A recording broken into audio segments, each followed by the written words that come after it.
വീണ്ടും reveal today മീഡിയയിലേക്ക് എല്ലാവരെയും സ്വാഗതം ചെയ്യുന്നു. ശുശ്രൂഷകൾ അനുഗ്രഹമാണ് കേൾക്കുന്നത്. ഞാൻ ദൈവത്തെ സ്തുതിക്കുന്നു. ഇന്നത്തെ ദൈവവചന വിചിന്തനത്തിനായിട്ട് ആഗ്രഹിക്കുന്ന ഒരു കാര്യം, നമ്മളിലെല്ലാം സംശയമുളവാക്കുന്ന ഒരു കാര്യമാണ്. അന്യഭാഷ വരം ഉണ്ടോ? അന്യഭാഷ വരം നമുക്ക് ആവശ്യമുണ്ടോ? അന്യഭാഷയിൽ നാം പ്രാർത്ഥിക്കണോ?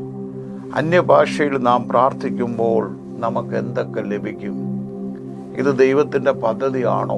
ഇതെങ്ങനെ വന്നു ദൈവസഭയിൽ? അല്ലെങ്കിൽ ഇതെങ്ങനെ ഒരു അന്യഭാഷ ഇവിടെ തുടങ്ങി എന്നതിനെക്കുറിച്ചൊക്കെ നമുക്കൊന്ന് അല്പസമയം ദൈവം നൽകിയ പരിധിക്കുള്ളിൽ ഒന്ന് ചിന്തിക്കാൻ ഞാൻ കർത്താവിൽ ആശ്രയിക്കുന്നു. ദൈവം അനുഗ്രഹിക്കട്ടെ. യശയ്യാവിൻ്റെ പുസ്തകം വായിക്കുമ്പോൾ അവിടെ എഴുതിയിരിക്കുന്നുണ്ട്, വിക്കിയുള്ള അധരങ്ങളാലും അന്യഭാഷകളാലും അവർ ദൈവത്തോട് അവർ സംസാരിക്കുന്നു. അവിടെ എഴുതിയിരിക്കുന്ന വിശ്രാമം എന്നൊരു കാര്യം പറയുന്നുണ്ട്. ഞാൻ അതിലേക്ക് വീണ്ടും വരാം. അപ്പം അന്യഭാഷ നമുക്കറിയാം, ആദിമ സമയം മുതലേ ഉണ്ട്. എന്നാൽ അത് വെളിപ്പെട്ട് വരുന്നത് അപ്പോസ്തലന്മാരുടെ കാലഘട്ടത്തിലാണത് വ്യക്തതയോടെ വരുന്നത്. യശയ്യാവ് പറയുന്ന അന്നുമുണ്ട്. അന്നും അങ്ങനെയുള്ള പ്രാർത്ഥനകളിലെല്ലാം പ്രവചനങ്ങളിൽ പ്രവചിച്ചു. പഴയ നിയമ പ്രവാചകൻ പ്രവചിച്ചപ്പോഴൊക്കെ ഈ ഭാഷ ഉണ്ടായിരുന്നു. ദൈവത്തിൻ്റെ ഭാഷ തന്നെ. അവർ പ്രാർത്ഥിച്ചതൊക്കെ അവരുടെ ലാംഗ്വേജിലായിരിക്കത്തില്ല. അവർ ദൈവത്തിൻ്റെ ഒരു പ്രാർത്ഥനയുടെ അടുത്ത തലങ്ങളിലേക്ക് അവർ കടന്നു കഴിഞ്ഞ് കാണും.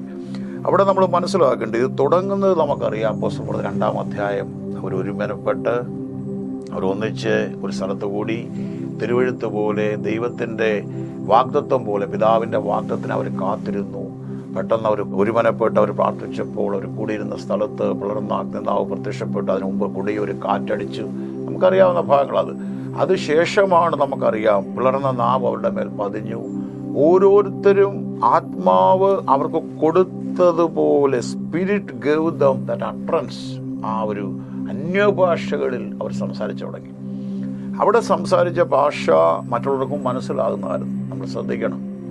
അവിടെ വന്നവരെല്ലാം പറയുന്നുണ്ട്, പലരും പറയുന്നു, നമ്മുടെ ഭാഷയിൽ അവർ ആദ്യം അവർ പറഞ്ഞു പുതുവീഞ്ഞ് കുടിച്ചിരിക്കുന്നു.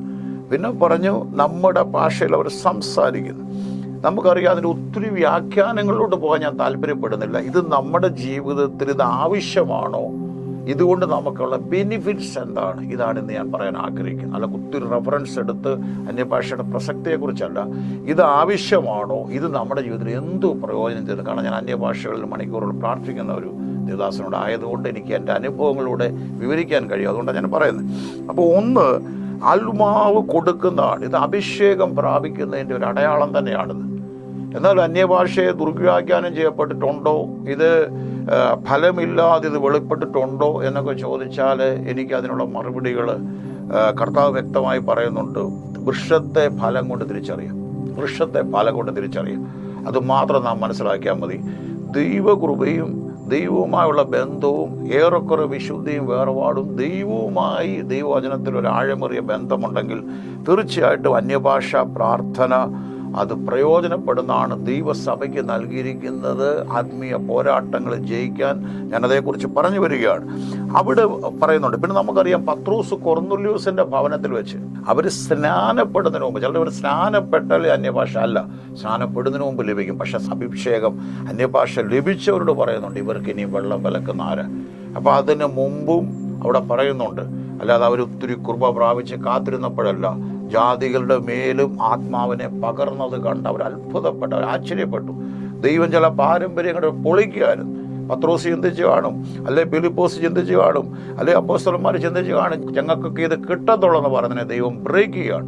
അതാണ് തന്നെ ദർശനത്തിൽ തന്നെ ആ തൂപ്പെട്ടി ഇറക്കുന്നതും ആമേൻ ദൈവം വിശുദ്ധീകരിച്ചതിന് നീ മലിനമെന്ന് എണ്ണരുതെന്നൊക്കെ പറഞ്ഞ് കൊണ്ടുവരുന്ന ജാതീയനായ കൊർന്നല്യോസിൻ്റെ ഭവനത്തിലാണല്ലോ നടക്കുന്നത്. എന്നാൽ അവിടെ ഈ ആത്മവരം, പരിശുദ്ധാത്മാവ്, ആ വചനം കേട്ടവരുടെ മേൽ ആത്മാവ് വന്നു എന്നവർ. ആത്മാവ് വരുന്നതും ആത്മാവ് ചില തുടങ്ങുന്നതിനകത്തും അന്യഭാഷ ആരാധനയുണ്ട്, അന്യഭാഷയുണ്ട്.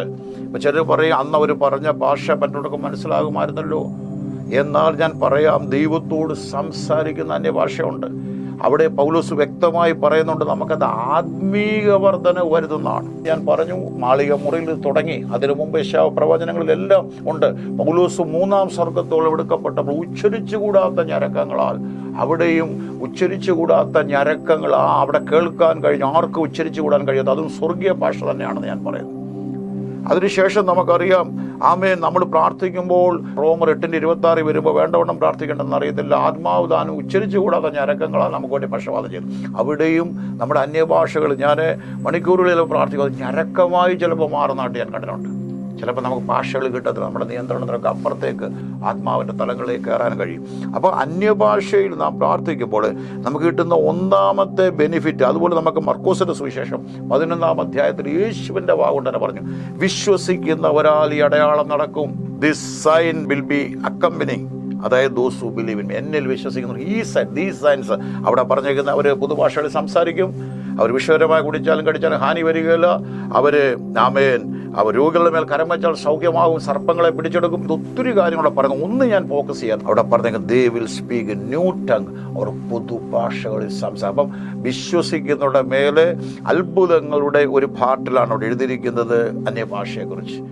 എന്നാൽ ഈ അന്യഭാഷ വരങ്ങൾ നമുക്കിപ്പോൾ അറിയുന്ന സോഷ്യൽ മീഡിയയൊക്കെ വന്ന, പണ്ട് സഭകളിൽ വളരെ മണിക്കൂറുകൾ സമയമെടുത്ത് ആരാധിച്ചുകൊണ്ടിരുന്ന അന്യഭാഷ ആരാധന ഇന്നൊരു ഒരു ഒരു ഒരു ഒരു എന്തോ അതിന് പറയുന്നത് വികലമാക്കപ്പെടാനുള്ള കാരണം സോഷ്യൽ മീഡിയയിലൂടെ. കാരണം നമ്മൾ അകത്ത് നടക്കുന്ന കാര്യങ്ങൾ, ഞാനും ചിലപ്പോൾ പ്രസംഗിക്കുന്ന കൂട്ടത്തിൽ ഒത്തിരി ഇല്ലായിരുന്നു, ചിലപ്പോൾ ആരാധനകളിൽ നമ്മുടെ ബുദ്ധിയിലുള്ള ആരാധന തുടങ്ങിയിട്ട് പൗലോസ് പറഞ്ഞുകൊണ്ട്, ഞാൻ ബുദ്ധിയിലും ആരാധിക്കും, ഞാൻ ആത്മാവിലും ആരാധിക്കും. അപ്പോൾ ബുദ്ധിയിൽ നമ്മളൊരു പാട്ട് പാടി തുടങ്ങി അവിടെ നിർത്തുകയല്ല, അത് ചിലപ്പോൾ ഒരു ഗീതങ്ങളായി, ആത്മീയ ഗീതങ്ങളാലും സങ്കീർത്തനങ്ങളാലും ഉപദേശങ്ങളാലും തമ്മിൽ പ്രബോധിപ്പിച്ചും അത് കുറേ കഴിയുമ്പോൾ നമ്മുടെ ആത്മമണ്ഡലത്തിന് അപ്പുറത്തേക്ക് പരിശുദ്ധാത്മാവ് നിയന്ത്രിക്കുന്ന തലത്തിലേക്ക് വരുമ്പോൾ, ഇന്ന് അത് ലൈവായിട്ട് സോഷ്യൽ മീഡിയ എടുക്കുമ്പോൾ സാധാരണക്കാർക്ക് അതിനെ പരിഹസിക്കാനും അല്ലെങ്കിൽ ഇതിനെ വിമർശിക്കാനും ഇതിൻ്റെ മേൽ ട്രോൾ ഉണ്ടാക്കി അതിനെ ചെയ്യാനും ഒക്കെയുള്ള അവസരങ്ങൾ അവർക്ക് ഒത്തിരി ലഭിക്കുക. ഞാൻ ആ ഭാഗത്തോട്ടൊന്നും കടക്കുന്നില്ല. ഇവിടെ എനിക്ക് പറയാനുള്ളത്, ഇതിനെ ഇഷ്ടപ്പെടുന്ന, ഇതിനെ അല്ലെങ്കിൽ സംശയദൃഷ്ടിയോട് നോക്കുന്നവർക്കുണ്ടല്ല, നിങ്ങൾക്കുള്ള മറുപടിയാണ്. എന്നാൽ ഇതിനെ നമ്മൾ വളരെ വ്യക്തമായിട്ട് മനസ്സിലാക്കണ്ടേ. ഇതുകൊണ്ടുള്ള ഒന്നാമത്തെ പ്രയോജനം, നാം ടങ്സിൽ പ്രാർത്ഥിക്കുമ്പോൾ നമുക്ക് ലഭിക്കുന്ന ഒരു ബെനിഫിറ്റ് എന്താണെന്ന് ചോദിച്ചാൽ, നമ്മുടെ ഇന്നർ മാൻ സ്ട്രോങ് ആകും. ഞാൻ ചിലപ്പോൾ വളരെ ശുശ്രൂഷയുടെ ഫൈറ്റിങ്ങിൽ, ചിലപ്പോൾ പ്രത്യേക ചില മണ്ഡലങ്ങളിൽ, ചില വ്യക്തികളുടെ സൗഖ്യത്തിനായിരിക്കും, അല്ലെ ചില കുടുംബങ്ങളിൽ എന്തെങ്കിലും അതുപോലുള്ള പ്രതികൂലങ്ങളുടെ കെട്ടുകളെ അഴിച്ച് പ്രാർത്ഥിക്കുന്ന ഘട്ടങ്ങളിൽ ഞാൻ ചിലപ്പോൾ പരിശുദ്ധാത്മാവിനോട് പറയുന്നത് ടങ്സിൽ പ്രാർത്ഥിക്കാൻ. ഞാൻ അന്യഭാഷയിൽ ഞാൻ തുടങ്ങി ചിലപ്പോൾ 1 മണിക്കൂർ മിനിമം ഞാൻ ഏതെങ്കിലും ഒരു വിഷയത്തിന് വേണ്ടി പ്രാർത്ഥിക്കുന്നു. 1 മണിക്കൂർ ഞാൻ അനുഭവം കൂടെ ഷെയർ ചെയ്യുമ്പോൾ തീർച്ചയായിട്ടും നിങ്ങൾക്ക് പ്രയോജനമായിരിക്കും. ആ 1 മണിക്കൂർ ടങ്സിൽ പ്രാർത്ഥിക്കുമ്പോൾ തന്നെ അകത്തെ മനുഷ്യന്, നമ്മൾ പുട്ടും കടലയും കൊടുത്താൽ ഒക്കത്തില്ല, അകത്തെ മനുഷ്യന് നമ്മുടെ നോർമൽ ഫുഡ്, ജങ്ക് ഫുഡോ അല്ലെങ്കിൽ ഫാസ്റ്റ് ഫുഡോ ഒന്നും പറ്റത്തില്ല. അല്ലെ, നമ്മുടെ നാടൻ ആഹാരം, അവന് ദൈവവചനം വേണം, അവന് ആത്മാവിലുള്ള ആരാധന വേണം. അപ്പോൾ അന്യഭാഷയിൽ പ്രാർത്ഥിച്ചാൽ നമ്മുടെ അകത്തെ മനുഷ്യൻ ശക്തിപ്പെടും. ഒരിക്കലൊരു വിദേശത്ത് വന്നൊരു ദേവദാസൻ ഇങ്ങനെ പറഞ്ഞ, 1 മണിക്കൂറിൽ നിങ്ങൾ അന്യഭാഷ പ്രാർത്ഥിക്കുമ്പോൾ 1 പവറാണ് നിങ്ങൾക്ക് ലഭിക്കുന്നത്. ആമേൻ. 2 മണിക്കൂർ നിങ്ങൾ അന്യഭാഷയിൽ പ്രാർത്ഥിക്കുമ്പോൾ 2 പേരുടെ പവറാണ് നിങ്ങൾക്ക് ലഭിക്കുന്നത്. 3 മണിക്കൂർ, ഞാൻ നിങ്ങളോട് പറയാം, ഒരു 5 മണിക്കൂർ നിങ്ങൾ കണ്ടിന്യൂസ് അന്യഭാഷയിലൊക്കെ പ്രാർത്ഥിക്കുന്ന തലത്തിൽ വരുമ്പോൾ ശരിക്കും റിയൽ ആത്മമണ്ഡലത്തിൽ നിങ്ങളുടെ അകത്തെ മനുഷ്യനും ദൈവവുമായുള്ളൊരു കൂട്ടായ്മയിലേക്ക് വരാനിടയാകും. ദൈവം എളിയനെ ചില മണ്ഡലങ്ങളിൽ അങ്ങനെ ഉപയോഗിക്കുന്നതുകൊണ്ട് ഞാൻ പറയുകയാണ്, ഒന്നാമത് നമ്മൾ അന്യഭാഷയിൽ പ്രാർത്ഥിക്കുമ്പോൾ നമുക്ക് ലഭിക്കുന്ന ഒരു ബെനിഫിറ്റ്, നമ്മുടെ അകത്തെ മനുഷ്യൻ ശക്തിപ്പെടുന്നു. ഇത് പുറത്തുള്ള ഒരാൾക്ക് ഇത് അറിയത്തില്ല. അതാ കർത്താവ് പറയുന്നുണ്ട്, ആത്മാവ് നിങ്ങളുടെ കൂടെ വസിക്കുന്നു, നിങ്ങളിൽ ഇരിക്കുന്നു. ലോകത്തിന് അവനെ അറിയാൻ കഴിയാത്തത് കൊണ്ട്, ലോകം അവനെ അറിയാത്തത് കൊണ്ട് നിങ്ങളോ അറിയുന്നു, നിങ്ങളുടെ കൂടെ അവൻ ഇരിക്കുന്നു, നിങ്ങളിൽ അവൻ വസിക്കുന്നു. ഞാൻ നന്ദിയോടെ സ്തുതിക്കുന്നു. രണ്ടാമത് നമുക്കറിയാം, നമുക്ക് ഈ അന്യഭാഷയെ പ്രാർത്ഥിക്കുമ്പോൾ വചന വെളിപ്പാടുകൾ ദൈവം തരും. രണ്ടാമത്തെ പ്രയോജനം ഞാൻ പറയുന്നു, അന്യഭാഷയെ പ്രാർത്ഥിച്ചുകൊണ്ട് ദൈവവചനം ഒന്ന് വായിച്ചു നോക്കി. അന്യഭാഷയിൽ പ്രാർത്ഥിച്ചുകൊണ്ട് നിങ്ങൾ ദൈവവചനം വായിക്കാമെങ്കിൽ ദൈവവചനം തുറന്ന് കിട്ടുന്നുള്ളത് നിങ്ങൾക്ക് തോന്നും. ആ വരികളൊക്കെ വലിയ ഒരു വലിയൊരു കണ്ണാടി വെച്ച് കാണുന്ന പോലെ, ലെൻസിലൂടെ കാണുന്ന പോലെ അക്ഷരങ്ങൾ വലുപ്പത്തിൽ നിങ്ങൾക്ക് അവിടെ ആ വചനത്തിലൂടെ വചനത്തിൻ്റെ വെളിപ്പാടുകൾ, റെവലേഷൻ ഓഫ് ദ വേർഡ് വേണമെങ്കിൽ പറയാം, വചനത്തിൻ്റെ വാതിലുകളെ നിങ്ങൾക്ക് വളരെ തുറന്നിരുന്നായിട്ട് നിങ്ങൾക്ക് മനസ്സിലാകും. ഞാൻ ദൈവത്തെ സ്തുതിക്കുന്നു. അപ്പോഴേ അവിടെ എഴുതിയിരിക്കുന്ന ഇങ്ങനെയാണ്, വചനത്തിൻ്റെ വെളിപ്പാടുകൾ മറഞ്ഞിരിക്കുന്ന എഴുതപ്പെട്ട ലോഗോസായിട്ടല്ല, ആ വചനം ദൈവം തിരിച്ച് നമുക്ക് തരും. അന്യഭാഷ പ്രാർത്ഥിക്കും. ഞാൻ ശുശ്രൂഷയ്ക്ക് വേണ്ടി ഞായറോ വെള്ളിയോ ഞാൻ തയ്യാറെടുക്കുമ്പോൾ, അല്ലെങ്കിൽ കൺവെൻഷൻ ക്രൂസൈഡിന് തയ്യാറെടുക്കുമ്പോൾ, ടങ്സിൽ പ്രാർത്ഥിക്കുമ്പോൾ ദൈവാത്മാവ് അതിനെ നമ്മളെ ഡയറക്റ്റ് ചെയ്യും. ആ വചനത്തിനകത്തൂടെ തന്നെ അവൻ്റെ ശക്തിയോടെ അവർ നമുക്ക് അന്യഭാഷ പ്രാർത്ഥിക്കുമ്പോൾ നമുക്ക് വാതിലുകളെ തുറന്നു തരും. പിന്നെ നമുക്ക് അന്യഭാഷ ആരാധിക്കുന്നുണ്ട് ലഭിക്കുന്നത് എന്താ? മെഡിറ്റേഷൻ. നമ്മളിപ്പോൾ ഒരു വചനം ധ്യാനിക്കാനായിട്ട് നിങ്ങൾ തുടങ്ങുകയാണെങ്കിൽ നിങ്ങൾ തീർച്ചയായിട്ടും ധാരാളം മെഡിറ്റേഷൻ ഉണ്ട്. നമുക്കറിയാം, മനസ്സിനെ ഏകാഗ്രമാക്കുന്ന എല്ലാ മതങ്ങളിലുണ്ട്, വ്യക്തികളിലുണ്ട്. അതിനൊക്കെയുള്ള പ്രത്യേക പ്രോസസ്സുകളുണ്ട്, പ്രത്യേകം അതിനുള്ള ക്യാമ്പുകളുണ്ട്, പ്രത്യേകം അങ്ങനെ എംപവർ ചെയ്യുന്ന ധാരാളമുണ്ട്. ഞാനതൊന്നുമല്ല, ഞാൻ ബിബ്ലിക്കലായിട്ട് ഞാൻ പറയുകയാണ്. നിങ്ങൾ ദൈവവചനം എപ്പോഴൊക്കെ വായിച്ചിട്ട് നിങ്ങൾ അല്പസമയം അതിനെ മെഡിറ്റേറ്റ് ചെയ്യും, ആടായ വറക്കുന്ന പോലെ. അതാണ് യോശുവയുടെ പുസ്തകത്തിൽ പറയുന്നത്, രാപകൽ ദൈവത്തിൻ്റെ ന്യായപ്രമാണം രാപകൽ നമ്മൾ ധ്യാനിക്കണം. സങ്കീർത്തനം 1 പറയുന്നത് ഇങ്ങനെയാണ്, അവർ ആട്ടിരികത്ത് നട്ടിരിക്കുന്നു, തക്ക കാലത്ത് ഫലം കായ്ക്കുന്നു, ഇലവാടാത്ത വൃക്ഷം. എന്താ കാര്യം?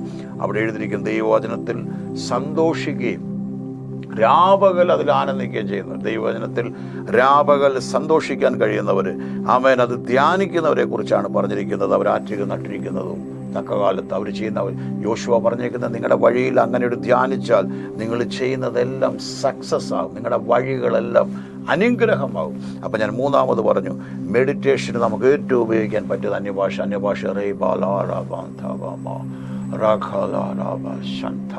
നമുക്കതിന് കണ്ണടിക്കണമെന്ന് നിർബന്ധമൊന്നുമില്ല. അന്യഭാഷയെ നമ്മളൊരു വചനം, ഹോവേൻ്റെ ഇടയനാവ്, the Lord is my shepherd, എനിക്ക് അതുകൊണ്ട് മുട്ടൊന്നുമില്ല, ഐ ഷാൽ നോട്ട് വാണ്ട്. അപ്പോൾ ആ സമയത്ത് നമ്മൾ അത് വീണ്ടും ദൈവം എൻ്റെ ഹീസ് മൈ ഷെപ്പേർഡ്, അവൻ എൻ്റെ ഇടയനായിരിക്കുന്നതുകൊണ്ട് എനിക്കൊന്നിനും കുറവില്ല. നിങ്ങളത് ധ്യാനിച്ചു കൊണ്ടിരിക്കുമ്പോൾ ഞാൻ നന്ദിയോട് സ്തുതിക്കുന്നു. നിങ്ങൾ ആ മെഡിറ്റേറ്റ് ചെയ്യുമ്പോൾ നിങ്ങളുടെ അകത്തെ മനുഷ്യൻ ശക്തിപ്പെടുക മാത്രമല്ല, മുമ്പേ പറഞ്ഞ പോലെ വെളിപ്പാടുകൾ തരിക മാത്രമല്ല, ദൈവം പുതുവഴികളിലേക്ക് ദൈവ ശബ്ദം നിങ്ങൾ കേൾക്കാൻ കഴിഞ്ഞാൽ തീർച്ചയായിട്ടും ഞാൻ പറയാം, അന്യഭാഷയിൽ നിങ്ങൾ വചനം മെഡിറ്റേറ്റ് ചെയ്തുകൊണ്ടിരിക്കുന്ന സമയത്തായിരിക്കാം നിങ്ങളുടെ ദൈവശബ്ദം. ചില വിഷയങ്ങളിൽ നിങ്ങൾ ഒരു പക്ഷേ കൺഫ്യൂഷനായിട്ട്, ദൈവമേ എനിക്കൊരു തീരുമാനം ഒരു കാര്യത്തിലെടുക്കാൻ കഴിയുന്നില്ല, സ്പീക്ക് ടു മീ. ചിലപ്പോൾ നിങ്ങൾ അന്യഭാഷ പറയുമ്പോൾ കൃത്യമായിട്ട് അത് നിങ്ങളുടെ കാതുകളിൽ വന്ന് മകനെ മകളെ എന്ന് പറഞ്ഞാൽ ആയിരിക്കത്തില്ലായിരിക്കും ദൈവം പറയുന്നത് അകത്ത്. അതാണ് spirit bear witness unto your spirit. നിങ്ങളുടെ അകത്തെ മനുഷ്യനോട് ദൈവത്തിൻ്റെ ആത്മാവ് എന്താ സംസാരിച്ചുകൊണ്ടിരിക്കുന്നത്. നിങ്ങൾ സംസാരിച്ച ജീവിതത്തിൽ ധാരാളം അനുഭവങ്ങൾ അങ്ങനെയുണ്ട്. എല്ലാം കർത്താവ് ഉപയോഗിക്കുന്ന ദൈവാസന്മാരെല്ലാം അങ്ങനെ അവർക്ക് അനുഭവങ്ങളുണ്ട്. അപ്പോൾ അന്യഭാഷകളിൽ നാം സംസാരിക്കുമ്പോൾ അടുത്ത ബെനിഫിറ്റാണ്, നമുക്ക് ദൈവശബ്ദം അതിലൂടെ കേൾക്കാൻ കഴിയും വചനം മെഡിറ്റേറ്റ് ചെയ്യുന്ന സമയത്ത്. പിന്നെ നമുക്കിതിനകത്ത് മനസ്സിലാകുന്നത് വിടുതലുകൾ സംഭവിക്കും അന്യഭാഷ ആരാധന 3-ാം സ്വർഗത്തിൽ ഡയറക്റ്റ് ചെല്ലുമെന്നാണ് ഞാൻ വിശ്വസിക്കുന്നത്. പലപ്പോഴും നമ്മുടെ സാധാരണ ഒരു പ്രാർത്ഥന പോലല്ല. ചിലർ പറയുന്നുണ്ട് പിശാചിന് ഈ ലാംഗ്വേജ് അറിയത്തില്ല, അവൻ ലൂസിഫർ ആയിരുന്നു, അവൻ അറിയാമോ അറിയത്തില്ലയോ എന്നുള്ള വിഷയമല്ല. ആർക്കും ടച്ച് ചെയ്യാൻ കഴിയാത്ത രീതിയിൽ ഡയറക്റ്റ് ദൈവത്തിൻ്റെ ഭാഷയിൽ ചില വിഷയങ്ങളിൽ നമ്മൾ പ്രാർത്ഥിക്കുമ്പോൾ നമുക്കൊന്നും പറയാൻ ചിലപ്പോൾ പറ്റത്തില്ലായിരിക്കും. അതാ പൗലോസ് പറഞ്ഞു, ഉച്ചരിച്ചോടെ ഞരക്കങ്ങളെ ഹൃദയങ്ങളെ അറിയുന്നവൻ പരിശോധിക്കുന്നു. ചിലപ്പോൾ നമുക്കൊരു ഞരക്കം മാത്രമേ കാണും. ചില സമയത്ത് നമുക്ക് ഒത്തിരി പ്രാസമൊന്നും കിട്ടത്തില്ലായിരിക്കും, വലിയ ഒത്തിരി കാര്യങ്ങളൊന്നും ചിലപ്പോൾ കിട്ടത്തില്ല. പക്ഷേ ചിലപ്പോൾ നമ്മുടെ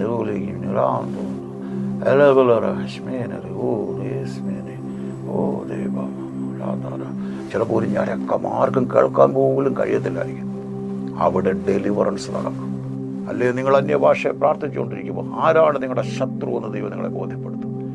എവിടെയാണ് നിങ്ങളുടെ ജീവിതം ക്രമീകരിക്കേണ്ടത് പരിശുദ്ധാത്മാവ് നിങ്ങൾ പറയും. അന്യഭാഷ നിങ്ങൾ സംസാരിക്കുമ്പോൾ ആമേൻ, നിങ്ങൾക്കെതിരെ ആരെങ്കിലും ദോഷം ചെയ്തിട്ടുണ്ട്, ദൈവം നിങ്ങളെ പിക്ചർ കണക്കെ അത് കാണിക്കും. അന്യഭാഷ പ്രാർത്ഥിക്കുമ്പോൾ ഇപ്പോൾ ഒരു വ്യക്തി എടുക്കലോട്ട്, ഇപ്പോൾ ചിലർക്ക് ഞാൻ വലിയൊരു പ്രവാചകനാണ് ഞാൻ അവകാശപ്പെടുന്നില്ല, പക്ഷേ ധാരാളം കാര്യങ്ങൾ ദൈവം എനിക്ക് ഒരു അകക്കണ്ണ് തുറന്നിട്ടുണ്ട്.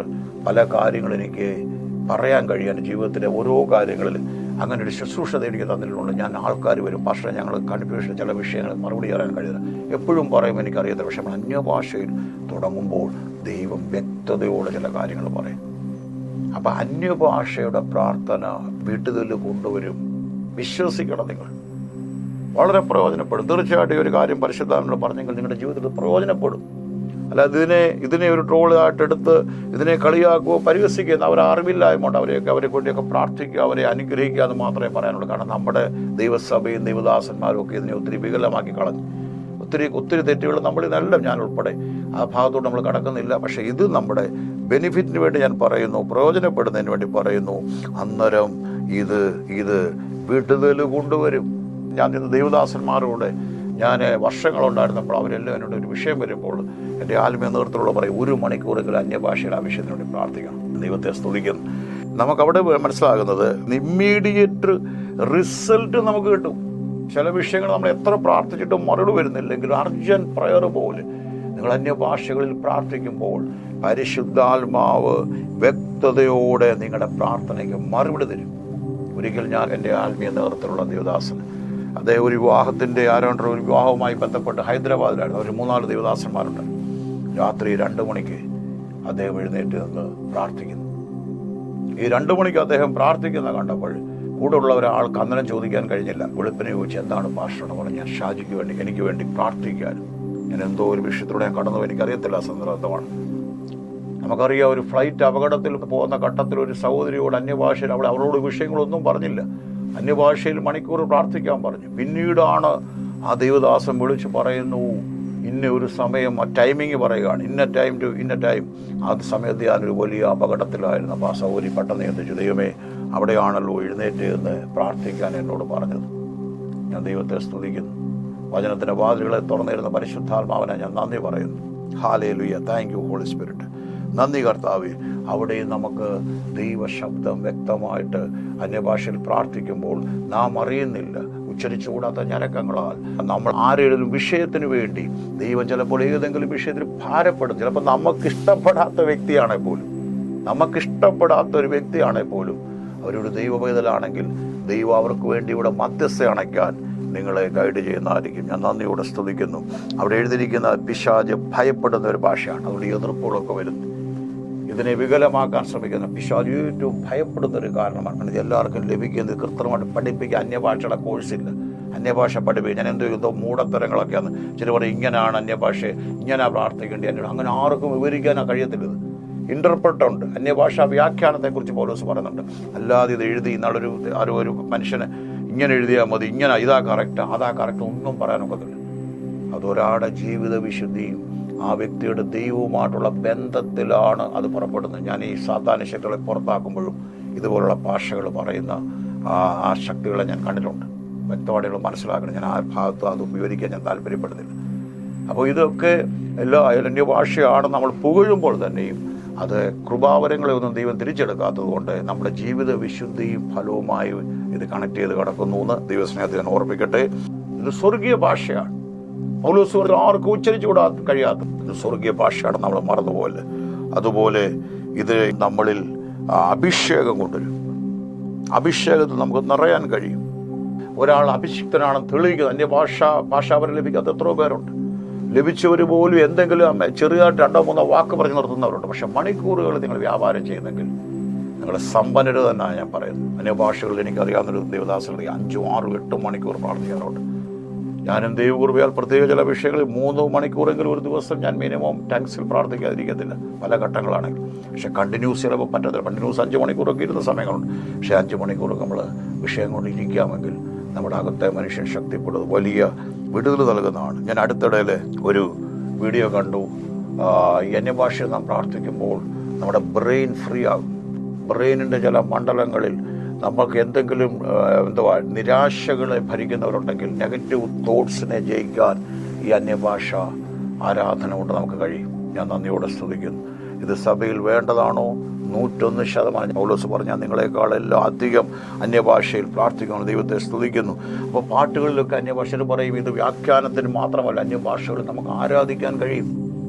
ആരാധനയുടെ ഒരു ഭാഗങ്ങളിൽ പൗലോസ് പറയുന്നു, ഞാൻ ബുദ്ധി കൊണ്ടും ആരാധിക്കും, ആത്മാവുകൊണ്ടും. ആത്മാവുകൊണ്ട് നമുക്ക് ആ ഒരു പാട്ട് പാടുമ്പോൾ ആ പാട്ടിൻ്റെ വരികളെ നമുക്ക് ദൈവം തരുന്ന വരികളിൽ നമുക്ക് പാടാൻ കഴിയും. ഇതെല്ലാം ഇതിൽ നിന്ന് വരുന്നതാണ്. എനിക്ക് എൻ്റെ ദൈവത്തിൻ്റെ ആത്മാവ് എനിക്ക് തന്ന അറിവിൽ ഞാൻ ചില മണ്ഡലങ്ങളിൽ മാത്രം അത് പറഞ്ഞെന്ന് മാത്രമേ ഉള്ളൂ. ശ്രദ്ധിക്കണമേ. ഞാൻ ദൈവത്തെ സ്തുതിക്കുന്നു. വചനത്തിൻ്റെ വാതിലുകളെ തുറന്നിരുന്ന പരിശുദ്ധാത്മാവിനെ ഞാൻ നന്ദി പറയുന്നു. അവിടെ അപ്പോൾ നമുക്ക് അന്യഭാഷ ആരാധന വേണോ വേണ്ട നിങ്ങൾ തീരുമാനിച്ചോണം. പലരും പറയുന്നത് നിന്നുപോയി പാഷാരം. അതൊക്കെ എന്താ നിന്നുപോയെന്ന് പറഞ്ഞാൽ ദൈവപ്രവൃത്തി നിന്നുപോയെന്നാണ് പറയും. നിന്നുപോയെന്ന് പറഞ്ഞാൽ കർത്താവിൻ്റെ വരവ് നിന്നെന്നാണ് നിങ്ങൾ പറയും. നിന്നുപോയെന്ന് പറഞ്ഞാൽ നിങ്ങളിതിനെ എതിർക്കുകയാണ്. ഈ അന്യഭാഷ നമ്മളെ ശക്തിപ്പെടുന്നതാണ്. ദൈവം നമുക്ക് അനുവദിച്ചതാണ്. നമ്മുടെ അകത്തെ മനുഷ്യന് വേണ്ടി ദൈവം നൽകിയതാണ്. അതിനെ വളരെ സ്നേഹത്തോടും താല്പര്യത്തോടും കൂടെ. അതുകൊണ്ടാണ് ഞാൻ പറഞ്ഞ കൊർന്നല്യൂസിൻ്റെ ഭവനത്തിൽ ആ വചനം കേട്ട വ്യക്തികൾ അവിടെ വ്യക്തമായിട്ട് എഴുതിയിരിക്കുന്നത്, ഞാൻ നന്ദിയോടെ സ്തുതിക്കുന്നു, അവരുടെ മേൽ ആത്മാവിൻ്റെ ശക്തി വന്നു. അന്നേരോ പറയുന്നത് ആത്മാവ് അവരുടെ മേലും പകർന്നത്. അന്യഭാഷ പറയപ്പെടുമ്പോൾ നമ്മൾ എന്ത് മനസ്സിലാക്കണം? അവിടെ ആത്മാവിൻ്റെ ഭാഷ, അന്യഭാഷ അവിടെ വെളിപ്പെട്ട് വരിക. അവരെ വെള്ളം വിലക്കുന്ന ആരെന്ന് ചോദിക്കുന്നു. മാളിക മുറിയിൽ അത് തുടങ്ങുകയാണ്. ഇന്ന് വേറെ ആടെ ഭാഷയും നമുക്ക് സംസാരിക്കേണ്ട കാര്യങ്ങളില്ല. എന്നാലും ഞാനൊരു സാക്ഷ്യം ഒരു ആഫ്രിക്കനെ കുറിച്ച് കേട്ടതാണ്. അയാൾ ഏതോ ഒരു വനാന്തരത്തിൽ പ്രസംഗിക്കാൻ അവിടുത്തെ ഭാഷ അറിയാത്ത ട്രാൻസ്ലേറ്റർ ഇല്ല. പക്ഷെ അത് വാ തുറന്നപ്പോൾ അവരുടെ ഭാഷ ദൈവം കൊടുത്തു. ഇന്ന് നമുക്ക് ഏത് ലാംഗ്വേജ് എന്ത് പറഞ്ഞാലും അതിനെ ഇൻ്റർപ്രറ്റ് ചെയ്യാനുള്ള ഇന്ന് ഒന്നുള്ള ലോകത്താണ് നാം ജീവിക്കുന്നത്. അങ്ങനെ വേണമെങ്കിൽ ദൈവം അതും ചെയ്യും. മെയിനായിട്ട് പൗലോസ് പറയുന്നത് ആത്മീക വർധനവിനുള്ളതാണ്. ഞാൻ നന്ദിയോടെ സ്തുതിക്കുന്നു. അന്യഭാഷയെ നാം തുച്ഛീകരിക്കരുത്. പ്രവചനങ്ങളെ ഒന്നും നാം തുച്ഛീകരിക്കരുത്. ഇത് ഏറ്റവും നമുക്ക് ആവശ്യമുള്ളത്. വളരെ ഗൗരവപരമായി നാം അതിനെ കാണും. സത്യതകളെ ഒരു ദിവസം ഞാൻ എപ്പോഴും എനിക്കറിയത്തില്ല, ഞാൻ കുതിക്കുകയും എനിക്ക് ചില സമയത്ത് പറ്റി വരത്തില്ല. കർത്താവ് അന്യഭാഷ പ്രാർത്ഥന എനിക്ക് ചിലപ്പോൾ ആരെങ്കിലും വിളിക്കും, പ്രാർത്ഥനയ്ക്ക് വരിക അല്ലെങ്കിൽ എന്തെങ്കിലും വിഷയം. പക്ഷേ ആ മണിക്കൂറുകൾ നീക്കി വെക്കാൻ, അതുകൊണ്ട് കൂടുതൽ സമയം ഞാൻ രാവിലെ സമയങ്ങളിൽ മാറ്റിവെക്കും. ഞാൻ ഇവിടെ ഒരു ക്രൂസൈഡിന് പോകുന്ന തയ്യാറെടുക്കും. ആഴ്ചകൾക്ക് മുമ്പ് തന്നെ ദൈവം ടങ്സിൽ പ്രാർത്ഥിക്കാൻ പറയും. ടങ്സിൽ പ്രാർത്ഥിക്കുമ്പോൾ എന്താണെന്ന് ചോദിച്ചാൽ, നമ്മൾ പ്രാർത്ഥിക്കുമ്പോൾ നമുക്ക് ചട്ടിയും കാലവും വേണം, കാറ് വേണം, ലോറി വേണം, നമുക്ക് സോപ്പ് എല്ലാം ആവശ്യങ്ങളാണ്. നമ്മുടെ കുറേ പലരിക്കടെ ലിസ്റ്റ് കൊടുക്കുന്നതുകൊണ്ട് നമ്മുടെ കുറേ ലിസ്റ്റുകൾ നമ്മൾ നിരത്തും. അതാണ് മാനുഷിക പ്രാർത്ഥനയ്ക്ക് വരുന്ന പ്രശ്നം. നമ്മൾ എന്തു വന്ന് പറഞ്ഞാലും നമ്മുടെ ആവശ്യങ്ങളുടെ ലിസ്റ്റ് നമ്മൾ നിരത്തും. വേണം കർത്താവ്. പക്ഷേ കർത്താവ് പറഞ്ഞു, മുൻപേ രാജ്യവും നീതിയും അന്വേഷിച്ചാൽ ഇതൊക്കെയും നമുക്ക് ലഭിക്കും. ഇതൊക്കെയും ദൈവം നമുക്ക് തരും. പക്ഷെ അന്യഭാഷ പ്രാർത്ഥിക്കും, ആത്മാവ് നിയന്ത്രണം കൊടുക്കും. അവൻ്റെ ഇഷ്ടം അവിടെ നടക്കുന്നു, നമ്മുടെ ഇഷ്ടമല്ല. നമ്മുടെ ചിന്താഗതികൾക്കല്ല അവിടെ സ്ഥാനം. ഞാനത് മുമ്പ് പറഞ്ഞു, നമുക്ക് ഇഷ്ടപ്പെടാത്ത വ്യക്തികൾക്ക് വേണ്ടി ചിലപ്പോൾ പ്രാർത്ഥിക്കാൻ ദൈവം പറയും. നമുക്കിഷ്ടമില്ലാത്ത, അതാണ് പത്രോസിനോട് പറയുന്നത്, നീ ഇഷ്ടമില്ലാത്തിടത്തേക്ക് നിന്നെ വയസ്സനായ ശേഷം നയിക്കും. ദൈവാത്മാവിന്റെ ഇഷ്ടം വരും. നാം ആത്മാവിൽ പ്രാർത്ഥിക്കും.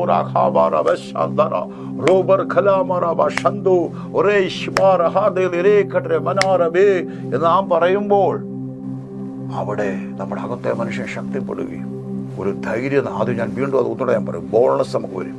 അതാണ് പത്രോസിൻ്റെയും അപ്പോസ്തലന്മാരെയും ധൈര്യം കാണുകയാണ്. എവിടെ നിന്ന് ലഭിച്ചു? നന്ദിയോടെ സ്തുതിക്കുന്നു. പ്രാർത്ഥിക്കാൻ പോകും. അങ്ങനെയാണെങ്കിൽ ഈ കൃപാവരം ഇതുവരെ ലഭിച്ചിട്ടില്ല. ഇതിനെ ഞാൻ പറഞ്ഞല്ലോ, ഇതിനെ വിമർശിക്കുന്നവർക്ക് വേണ്ടി അല്ല, ഇതിന് ലഭിച്ചിട്ടില്ല എന്ന് പറയുന്നുള്ള മേൽ ഇപ്പോൾ ഇത് പറഞ്ഞുകൊണ്ടിരിക്കുമ്പോൾ തന്നെ നിങ്ങളുടെ മുറിയിൽ തുടങ്ങിക്കാട്ട്, വായി തുറന്ന് നിങ്ങൾ ശ്രമിക്കേണ്ട. അതിനു വേണ്ടി ഒരു ശ്രമം വേണ്ട. ശ്രമം വിട്ടാൽ നിങ്ങൾ കർത്താവിന് നന്ദി പറഞ്ഞു തുടങ്ങിയാൽ മതി. സ്തോത്രം സ്തോത്രം സ്തോത്രം ഹല്ലേലൂയ നന്ദി പറഞ്ഞു തുടങ്ങുമ്പോൾ automatically, knowingly or unknowingly, it will be manifested in your life. തുറന്ന് അന്യഭാഷ പ്രാർത്ഥിക്കുന്ന ശക്തി വരും, പ്രതീക്ഷ നമ്മളിൽ വരും, പ്രത്യാശ നമ്മളിൽ വരും. നാം ആരാണെന്ന് ഗംഭീരം പർപ്പസ് നമ്മൾ വെളിപ്പെട്ട് വരും. കർത്താവിന് വേണ്ടിയുള്ള വഴികളിൽ മൂവ് ചെയ്യാൻ നമ്മളെ സഹായിക്കും. അതുകൊണ്ട് ഇത്രയൊക്കെ ബെനിഫിറ്റ് ഞാൻ പറഞ്ഞ് ശ്രദ്ധിക്കണം.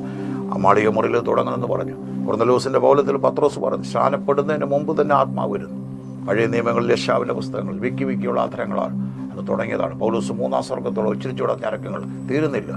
ഇവിടെ പൗലോസ് പറഞ്ഞ നിങ്ങളെക്കാളെല്ലാം അധികം എന്തൊക്കെയാണ് ഇതൊരു വികലമാകുന്ന ഒരു സഭയിൽ തോന്നിയപ്പോഴാണ് പൗലോസ് അതിന് ഇൻ്റർപ്രറ്റർ വേണമെന്നൊക്കെ പറഞ്ഞ് അതിനൊരു നിയമം കൊണ്ടുവന്നു. എന്നിട്ടും അദ്ദേഹം പറഞ്ഞു, ആത്മീക വർധനവതിൽ നമ്മൾ ദൈവത്തോട് മർമ്മങ്ങളെ സംസാരിക്കും. മനുഷ്യർക്ക് അതറിയത്തില്ല. നിങ്ങളൊരു വിഷയം, നിങ്ങൾ പ്രാർത്ഥിക്കുന്ന ഒരു ഫൈനാൻഷ്യൽ ഇഷ്യൂസ്, അല്ലെ നിങ്ങളുടെ ഒരു സൗഖ്യത്തിൻ്റെ വിഷയം, നിങ്ങൾ ആ സൗഖ്യത്തിൻ്റെ സ്ക്രിപ്ചർ വെച്ച് അന്യഭാഷ പ്രാർത്ഥിച്ചുകൊണ്ടിരിക്കുമ്പോൾ നിങ്ങളറിയാതെ നിങ്ങളിലേക്ക് ആ ശക്തി വ്യാപരിക്കും. നിങ്ങളറിയാതെ നിങ്ങളിലേക്ക് ആത്മശക്തി വ്യാപരിക്കും. ആ വീടുകൾ കിടക്കും. തീർച്ചയായിട്ടും ഞാൻ പലപ്പോൾ ശ്രദ്ധിച്ചിട്ടുണ്ട്. ഞാൻ ചിലപ്പം ഒത്തിരി പ്രാർത്ഥിക്കുന്നതിലും, ചിലപ്പോൾ അല്ലാതെ മുഴങ്കാലിൽ നിന്നൊക്കെ മണിക്കൂർ പ്രാർത്ഥിക്കും. ആ പ്രാർത്ഥിക്കുന്നതിലും ദൈവവചനം ധ്യാനിക്കും. അതിലും ചിലപ്പോൾ ഒരു പവറായിട്ട് വരുന്ന അന്യഭാഷ ഒരു മണിക്കൂർ പ്രാർത്ഥിക്കും. ഒരു ഭക്ഷണം നമുക്കറിയാം, വിശന്നിരിക്കുന്നവർ ആ ഭക്ഷണം കഴിച്ച് നിറയുന്ന പോലൊരു നിറവ് തരാൻ കഴിയുന്നതാണ് അന്യഭാഷ ആരാധന.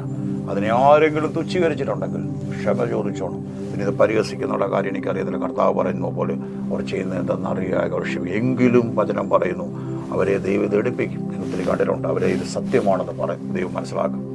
ഞാനിതിനെയൊക്കെ എതിർത്ത ഒരു മനുഷ്യനായിരുന്നു. ഞാൻ അറിഞ്ഞ എൻ്റെ പള്ളിയും എൻ്റെ വിശ്വാസ പ്രമാണങ്ങളോട് മുറുകെ പിടിച്ച ഒരാളാണ്. ഒരിക്കൽ ഞാനൊരു ദൈവദാസനോട് തർക്കിച്ചു 1998. അദ്ദേഹം എൻ്റെ നെഞ്ചത്ത് കൈവച്ചു, നീ ഒരു ദൈവദാസനാണ്. ഞാൻ അടച്ചു പറയും, ഒരു കാര്യം നീ തിരിച്ചു പറയരുത്, നിന്നെ ദൈവം പിടിച്ചിരിക്കുകയാണ്. ഇതിനെ ആരെങ്കിലും നിഷേധിച്ചിട്ടുണ്ടെങ്കിൽ ഇതിനെ കളിയാക്കോ പരിഹസിക്കാനുള്ള അറിവില്ലായ്മ ഉണ്ടായതുകൊണ്ട് ദൈവം തീർച്ചയായിട്ടും ക്ഷമിക്കും. അവരെ ഇത് സത്യത്തിലേക്ക് ദൈവം അവരെ കൊണ്ടുവരും, ഇതവരെ ബോധ്യപ്പെടുത്തും. അവരെ കൃത്രിമമായിട്ട് ട്രോള് പോലെ കളിയാക്കിയതെങ്കിൽ വാസ്തവമായി ദൈവം അവരെ കൊണ്ട് നേടിപ്പിക്കും. കാര്യം ദൈവം അങ്ങനെയാണ്. അതാ മുൻപേ മുടിച്ച വിശ്വാസത്തെ ഇപ്പോൾ പ്രസംഗിക്കുമെന്ന് പറഞ്ഞ്, മുൻപേ പിടിച്ച വിശ്വാസത്തെ പ്രസംഗിക്കുമെന്ന് പറഞ്ഞ് അവർ എന്നെ ഓർത്ത് ദൈവത്തെ മഹത്വപ്പെടുത്തി. അപ്പം തീർച്ചയായിട്ടും നമ്മൾ ഗൗരവകരമായി തന്നെ ഇതിനെ കാണണം. അന്യഭാഷ ചുമ്മാ അതൊരു സൈഡ് പ്രാർത്ഥനയായിട്ട്, അല്ലെങ്കിൽ ആർക്കൊക്കെയോ ദേവദാസന്മാർക്ക് വേണ്ടി, അല്ലെങ്കിൽ ആർക്കൊക്കെയോ നല്ല വിശ്വസിക്കുന്ന ഒരാളുടെ അടയാളം. അതാണ് മർക്കോസിന്റെ സുവിശേഷം 11. വിശ്വസിക്കുന്നവരാണോ? പാസ്റ്ററും അപ്പോസ്തലന്മാർക്ക് വേണ്ടി മാത്രമല്ല, വിശ്വസിക്കുന്നവർക്കെല്ലാം ആത്മീയ. ഞാൻ പറയുന്നത് എൻ്റെ ഒരു ചെറിയൊരു ഒപ്പീനിയനാണ്. സാധാരണ ഒരു വിശ്വാസി 1 മണിക്കൂർ പ്രാർത്ഥിക്കണം. നിങ്ങളുടെ ലീഡറാണെങ്കിൽ നിങ്ങൾ 2 മണിക്കൂർ അന്യഭാഷ പ്രാർത്ഥിക്കണം. അല്പം കൂടെ ശുശ്രൂഷ നിൽക്കുന്ന ആളാണെങ്കിൽ നിങ്ങൾ 3 മണിക്കൂർ. സാത്താനുമായിട്ടുള്ള യുദ്ധത്തിൽ ഒരു വിടുതൽ അങ്ങനെയുള്ള ശുശ്രൂഷകൾ ചെയ്യുന്നൊരു വ്യക്തിയാണ് 5 മണിക്കൂർ നിങ്ങൾ ടങ്സിൽ പ്രാർത്ഥിക്കണം. അതേപോലെ അത്ര പ്രയോജനപ്പെടുന്ന, അത്ര കരുത്തേകുന്നതാണ്. ഇന്ന് ഈ മെസ്സേജിന് മുമ്പ് രാവിലെ എഴുന്നേറ്റ് ഇതിനുവേണ്ടി അന്യഭാഷ പ്രാർത്ഥിപ്പാൻ ദൈവനെ കുറവ് തന്നു. അതുകൊണ്ട് ഇതിനെ ആരും തുച്ഛീകരിക്കരുത്. ഇത് ഗൗരവകരമായിട്ടാണ്, ദൈവത്തിൻ്റെ ശബ്ദമാണ്. ആരെങ്കിലുമൊക്കെ ഒന്ന് വികലമാക്കിയെന്നോ അല്ലെ ഇതിനെ പരിഹസിച്ചോ അല്ലെ പലതരത്തിൽ ഇതിനെ തുച്ഛമായ രീതിയിൽ പറയുമ്പോൾ അവർ അറിവില്ലായ്മ കൊണ്ടാണ്. ഇത് അനുഭവിക്കുന്ന ഒരു വ്യക്തി എന്ന ലെവലിൽ എനിക്ക് 100% സന്തോഷത്തോടെ, എനിക്ക് സമാധാനത്തോടെ, എനിക്ക് സന്തോഷത്തോടെ, ആത്മസംതൃപ്തിയോടെ എനിക്ക് പറയാൻ കഴിയും, ഇത് ദൈവത്തിൻ്റെ ഭാഷയാണ്. ഞാൻ പ്രാർത്ഥിക്കാൻ പോകും. കർത്താവേ, ഇപ്പോൾ തന്നെ ലൈനിൽ ഇത് കാണുന്നവർ യാദൃച്ഛ്യമായിട്ടായിരിക്കാം, അവരെ അവരുടെ മേലേക്ക് ആത്മാവിൻ്റെ ഒരു പകർച്ച ടച്ച് ചെയ്യണം. അവരുടെ വായ അവരറിയാതെ തുറക്കട്ടെ. പരിശുദ്ധാത്മ പറയുന്നു, അറിയാതെ പോലും നിങ്ങളിത് കാണും. 10 മിനിറ്റ് നിങ്ങൾ വാച്ച് ചെയ്ത്, ഒരു 30 മിനിറ്റിൻ്റെ മെസ്സേജാണ്. 10 മിനിറ്റ് നിങ്ങൾ വാച്ച് ചെയ്തിട്ടുണ്ടെങ്കിൽ 5 മിനിറ്റ് നിങ്ങൾ വാച്ച് ചെയ്ത് നിങ്ങളുടെ മേലെ ആത്മാവ് ചലിച്ചിരിക്കും. ഉറപ്പാണ്, 100%.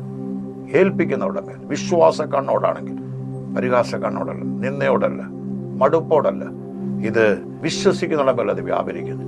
നിങ്ങൾ വിശ്വാസത്തോടാണെങ്കിൽ നിങ്ങളുടെ മേൽ ആത്മാവ് ചലി. ഊറകല ബാറബ ദൂരു ഉഷുമന കല്ലറ ബശക റെഗന്തരെ കലറി മനറ റഹാഷു റോദലി വാർഗദൈമന റബല റബാഷ്മ റഹാന്തെ രേഖലി റോഷേബി. കുഞ്ഞുങ്ങൾക്ക് ഞാൻ പ്രാർത്ഥിക്കരുത്, ഇപ്പോൾ തന്നെ ടച്ച് ചെയ്യർത്താവേ. അവരിലേക്ക് ഇറങ്ങട്ട ആത്മാവിൻ്റെ തീ. ആത്മാ കൊർന്നൂസിൻ്റെ ഭവനത്തിൽ ഇറങ്ങിയ, മാളിക മുറിയിൽ ഇറങ്ങിയ അതേ അഭിഷേകത്തിന് തീ, അത് അഗ്നിയായി ഓരി ബാലർ വരബ കാത്തട്ട അവരവർ കാത്തട്ട് ഓ നുഖങ്ങൾ പട്ടട്ടെ. ഇസ്ലാമിൻ്റെ വിളിച്ചൊരു തീയായി അവൻ്റെ പരിശുദ്ധ ജാലയായിരിക്കും. അത് കത്തി ഒറ്റ ദിവസം മുള്ളും പറക്കാരുകളും കത്തിക്കരിയും. മുള്ളും പറക്കാരും കത്തിക്കരിയട്ടെ. ഒരു വിടുതൽ സംഭവിക്കട്ടെ. രീഗനാപാര ഭാഷ. നന്ദി കർത്താവ്. ഇപ്പോൾ തന്നെ ദൈവപ്രവൃത്തി വെളിപ്പെട്ട് വരട്ടെ. അനുഗ്രഹിക്കപ്പെട്ടിരിക്കുന്നു. ആമേൻ. നിങ്ങൾക്കിത് അനുഗ്രഹമാണെങ്കിൽ ഞാൻ പറയാം, നിങ്ങളിത് മുഴുവൻ സന്ദേശം കേൾക്കുമ്പോൾ തന്നെ നിങ്ങളിൽ ആത്മാവ് വന്നു കഴിഞ്ഞു. നിങ്ങൾ പ്രാർത്ഥിക്കണം, അന്യഭാഷ പ്രാർത്ഥിക്കണം. കുറ്റം പറയുന്നവരൊന്നും നിങ്ങൾ നോക്കണ്ട, അവർക്ക് വേണ്ടി പ്രാർത്ഥിക്കണം.